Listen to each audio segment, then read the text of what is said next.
మీ కష్టమునకు మీకు సమాధానం తెలియకపోతే కడిగిన పుల్ల ముక్క ఒకటి తెచ్చి సుందరకాండకి నమస్కారం చేసి సుందరకాండలోకి కళ్ళు మూసుకొని పుల్ల ముక్క గుచ్చి మీరు సుందరకాండ తెరిచి చూస్తే మీకు ఆ నమ్మకం ఉంటే మీ కష్టానికి సమాధానం ఆ పేజీలో ఉంటుందంటారు. ఎందరో అలా పరిష్కారాలు పొందిన వాళ్ళ వృత్తాంతాలు నాకు తెలుసు. ఎప్పుడు ఫలిస్తుంది? సుందరకాండ ఔషధంగా పనిచేసేస్తుందంటే ఇంట్లో ఉంటే. ప్రతి వారం వచ్చే పత్రికలు ఇన్ని తెచ్చి కట్టి బైండ్ చేయించి ఇంట్లో పెడితే నిన్ను రక్షించావు.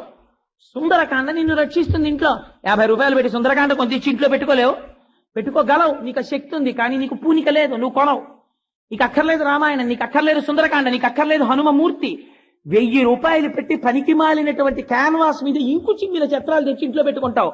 ఒక్క ప్రసన్నమైనటువంటి హనుమ యొక్క మూర్తిని అక్కడ పెట్టి లేవగానే మనోజవం మరుతతుల్య వేగం అని నువ్వంటే కొన్ని కోట్ల వానరములను